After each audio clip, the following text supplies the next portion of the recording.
Everyone, welcome back to another weekly market outlook. This is for the 21st to the 25th of November 2022. My name is Vito Henjoto, and let's get this started with what's been going on last week. So we've got the UK budget, which is the autumn statement that was announced. That was completely a change from the previously announced mini budget in October. Brings a little bit more stability and confidence in the market, but what we're looking at, it's more of a lukewarm reception in the market. Doesn't really impact it negatively, doesn't really boost it up positively in that context as well. So we also have the UK inflation number climbing up to 11.1% year on year. That's beating the estimate of 10.7%. We also have the UK unemployment rate climbing up to 3.6%, higher than the expected 3.5%. So we see a little bit of a clash here. We've got a higher inflation, a little bit higher unemployment rate, and with the UK budget autumn statement, it's not really helping the sterling at all. So we saw that technical correction that we were waiting for happen pretty much last week. We also have the Canadian year-on-year CPI that was unchanged at 6.9%, with the year-on-year core inflation down slightly from 6% to 5.8%. We got US retail sales number for the month of October gaining 1.3% versus the 1% expectation, an indication that despite the interest rate hikes, consumer demand remains high. But I think the key retail sales numbers to watch out for is actually going to be the November and December retail sales during the holiday seasons. That's going to be important for the US. Australian unemployment continues to improve to 3.4% versus the expected 3.6%. This is a 0.1% drop from the previous month, 3.5%. We've got Japan year-on-year CPI up 3.7% from the previous 3%. And then we have the UK retail sales also gaining 0.6% versus the expected 0.3% gain, a significant increase from the previous drop of negative 1.5% last month. All right, for this week, it's actually going to be a pretty light week. We do expect a little bit of a lack in liquidity. We've got the holiday season starting with Thanksgiving this week. We've got the Japanese market closed for this Labor Thanksgiving on Wednesday, and then we have the US and Canadian market closing on Thursday. Expect a drop in liquidity and changes in volatility this week. It could be that the market might not move, or it could be there could be an exaggerated volatility, especially considering that if we've got the FOMC meeting minutes just a day before the Thanksgiving day. Okay, so I think this week to watch out for is the RBA and Z. They are expected to start hiking rates again. Right now, the market expectation is for a 75 basis points hike. We've got the flash services and manufacturing numbers expected from the Eurozone, UK, and the US on Wednesday. We also have that previously mentioned FOMC meeting minutes also expected on Wednesday. Nothing much or nothing new is probably going to be expected from this meeting minutes. We just want to see if the committee actually considers maybe slowing down the pace of the interest rate hike. If that's going to be the case, and if that is actually mentioned in the FOMC meeting minutes, that's going to be negative for the dollar. It's going to be a boost for risk assets, higher risk assets, riskier assets in the market. Okay, and then to wrap up the week, this week we've got the Tokyo CPI numbers expected on Friday, but should have little impact on the market considering we already have the Japanese CPI number last week. Okay. So moving on to the calendars, Monday, pretty quiet Monday, nothing much. On Tuesday, again, nothing much. It's going to be a really, really slow week from the fundamental side here. We have maybe a medium impact news coming up from the Canadian retail sales number. We also have the RBA governor speaking on Tuesday morning. But that's pretty much it, considering what it is for this week. Wednesday, I think a lot of them are going to be jam-packed on Wednesday. Do keep in mind the Japanese market is going to be closed on Wednesday for Labor Thanksgiving Day. So, if you're trading the yen crosses, might slow down a little bit on Wednesday. Okay, focus would be on the New Zealand interest rate statement, and then the rest of the day we have the flash services PMI and flash services PMI and flash manufacturing PMI from the Eurozone, the UK, and then the US. So wrapping up what it is on Wednesday, it's going to be the FOMC meeting minutes, as previously mentioned. If they do mention anything about potentially slowing down the pace of interest rate hikes going forward into the future, then we might see that as a negative for the dollar. Okay, on Thursday, we've got Thanksgiving Day on Thursday, so might be a little bit lacking in terms of liquidity. Might be looking at an exaggerated volatility on Thursday, and potentially even on Friday. We really don't have anything on Friday except for the German final GDP numbers for the quarter, and that's pretty much it on the fundamental side. Okay, moving on to technicals, we're going to do things a little bit differently for today. So let's take a look at the dollar index here. Right now, it is finding a little bit of support coming in around 105, 106 currently. There are a little bit of a cap here at about 23.6% Fibonacci retracement. On the daily, that's going to be at around 107.18. If there's a daily close above 107, then we'll likely could see a little bit of a deeper correction on the dollar index here. We're just waiting a little bit of a momentum to turn around here just to confirm the oversold condition, but we are not seeing that condition as of yet. So I think the key criteria to watch out for in the dollar index is that if it does closes above 107.25 on the daily, that could actually trigger further correction to the upside, potentially to 108, 109, and 109.50 for the dollar index. On the 10-year treasury yield, nothing much has changed here. Again, we are looking at a little bit of support coming in from the Ichimoku cloud here. That's roughly around 3.75%. We do have key resistance for the 10-year treasury yield at around the 4% mark. All right, moving on next, let's take a look at gold first. Here's gold. So right now, in terms of key resistance, it is going to be capped at 1795 to about 1800. That's going to be the key level to watch out for in terms of gold. Right now, again, very similar situation to the dollar index here. It really depends on whether or not we are actually going to be looking at a daily break below that 23.6% Fibonacci retracement level. This one here coincides with 1750. So if there's a daily close below 1750, that could actually trigger for the correction to the downside. Now, in terms of how far down it could go, we could potentially be looking at further retracement back towards 1725, 1720, potentially even up to 1700 range. Now this was basically the previous resistance for gold. Right now we are looking for that retest to happen.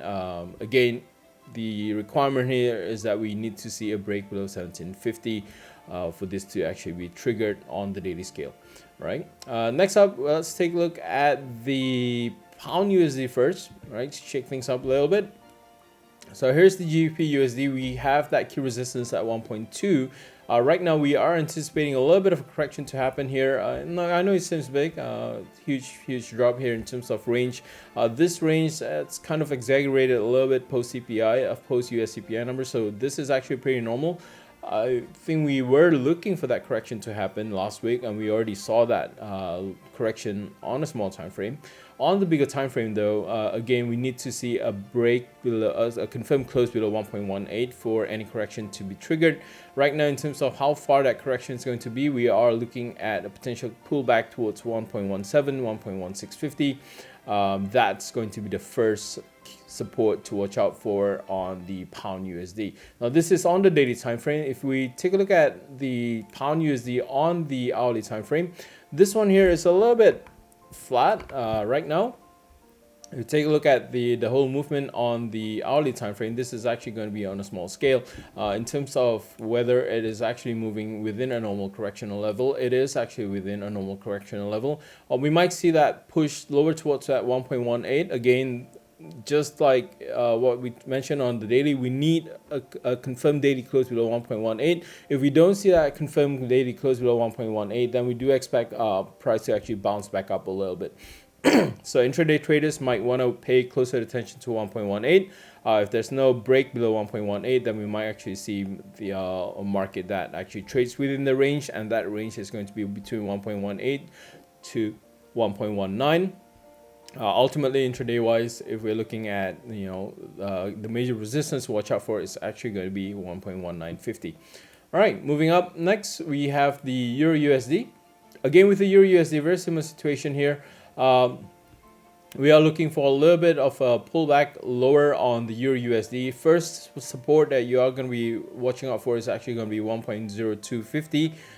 Below that 1.0250, there's actually not a lot of support until about 1.01.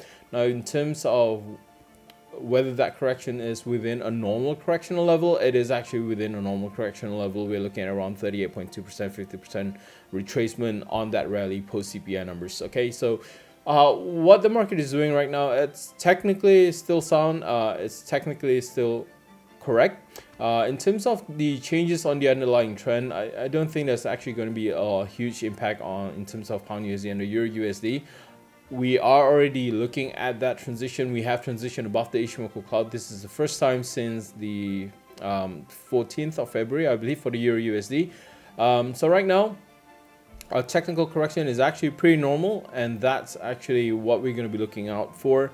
If you're more of a position trader, if you're thinking of holding on the Euro USD for the long term, then you might want to wait a little bit for that pullback to happen on the Euro USD. If we take a look at the Euro USD on the hourly time frame, this is currently trading within the range that we have established last week. That's about 210 pip range. This is right now around those key support level. This is at the bottom of the range at around 1.0275. So again, 1.0250, that's going to be the key support level. So if it does bounces off from 1.0275, then this range is going to be extended. This is where the Euro USD is likely going to be traded. That's going to be between 1.0275 to about 1.0475. Pivoting in between, obviously we have 1.0350 for the Euro USD. Okay, next up, let's take a look at the dollar yen first. So with the dollar yen, this is on the daily time frame. This is currently trading within the Ichimoku cloud. So throughout last week's webinar, I kind of take a look at this one here, and there's several possibilities here. We might find a little bit of a rejection at 141. If there is a rejection at 141, then that's going to be a failure at 23.6%. Then we could actually see price continue to slide down. Now, the reason why this is still holding on strong, there's actually a support trend line that goes all the way back to May. This is the current support trend line that's been holding it up. So in terms of any downside continuation for the dollar yen, or if there's a trend reversal to the downside for the dollar yen, the requirement is a daily close below 138. Until that happens, we cannot classify the dollar yen as reversing the uptrend. So right now it is slowly maintaining, and the higher probability for this one here is that this could actually be traded within the Ichimoku cloud, potentially correcting itself slowly to 141, and above 141 it might slowly drag on to 143. Ultimately, we do have 145 as a major resistance for the dollar yen here. But right now, in terms of the dollar yen in comparison to the Euro USD or the pound USD, the dollar yen is a little bit unique. The yen crosses are a little bit unique. They're not defined with the same correlation as in the Euro USD or the pound USD and the dollar index even. So with the dollar index, we have that transition below the Ichimoku cloud. The Euro USD, we have that transition above the Ichimoku cloud. The pound USD above the Ichimoku cloud. The Aussie USD, which is what we're going to take a look at next, it's also above the Ichimoku cloud. But the dollar yen, it's actually still within the Ichimoku cloud. We actually haven't seen this transition below the Ichimoku cloud. It's really just hugging on the Senko span there. Okay, so that's the Euro USD on the daily. If we take a look at the dollar yen on the hourly time frame, this is right now trading above the Ichimoku cloud here, but again, in terms of the established range here, we are actually really trading within the range for a lot of these currencies here. We've got immediate resistance at 141. In terms of support, we do have that support at 138. So if there's actually a break above 141, then we could potentially see price drift higher towards 143. So keep an eye out on these two key resistances. But with yen crosses right now, it's actually pretty simple in terms of determining key levels. Basically, for every 1 yen, there's going to be either a resistance or a support. And that's basically how we are going to be looking at yen crosses going forward into the future here. Okay. Right, just to wrap things up for this week, let's take a look at the Aussie USD. So right now with the Aussie USD, again, this one here is overextended. We have seen this cross above the Ichimoku cloud. right now in terms of whether or not the correction is going to be happening. We have seen the daily transition below the 67 range. Unlike the Euro USD and the Pound USD, the Aussie USD is likely going to be traded more in a range-bound fashion rather than in a trending market. So right now for the Aussie USD, we do expect price to actually come back inside the Ichimoku cloud here. If it does break below 66 cents, then we are actually looking at a potential for the Aussie USD to be traded between 66 to 64 cents. But until that happens, right now for the Aussie USD, right now we do expect a little bit of a correction to happen. With that, let's take a look at the Aussie USD on the hourly time frame. This is also already below the Ichimoku cloud. In terms of trading this in the near term, either today or tomorrow, one key to note, there could be a potential breakout strategy that could be in play here. So if there's a breakout here, we could potentially see price go down lower towards that 66 cents there. If it does break even lower than 66 cents, then we're likely going to be establishing a little bit of a range movement towards 65 cents and then 64 cents. Now, in terms of Fibonacci extensions, this is the current Fibonacci extensions. Obviously, the 127.2%, it's going to be line up at around 66 cents. We might see price push down towards 65.75. That's within normal psychological price level. It's a normal range, 25 pips below a whole number. That's still going to be within the projected psychological level. So again, if we do see price move towards 66 cents and 65.75, intraday wise, that's considered to be normal. But if you are going to be on the daily time frame, then it's much better to just wait for that bounce to happen, because at this point in time, it's really hard to estimate when the Euro USD, the Pound USD, and the Aussie USD is going to correct. We cannot determine, we cannot confirm how far they are going to be correcting themselves. They could just bounce off the current levels right now. In terms of the Aussie USD, I think we are going to be looking at a potential test of that 66 cents. That's going to be at the daily 38.2%. So again, several key levels to watch out for. But if you are a position trader, or if you're thinking, all right, we have seen that transition happen in the trend here, we have seen that change there. If you want to ride on that trend, I don't think this is quite the time yet. Intraday traders trade within the range. Position traders hoping to get on the long-term underlying trend. This is not quite time yet. This is still within a normal technical correction in the market. Okay, with that, good luck with your trades, and I'll see you soon.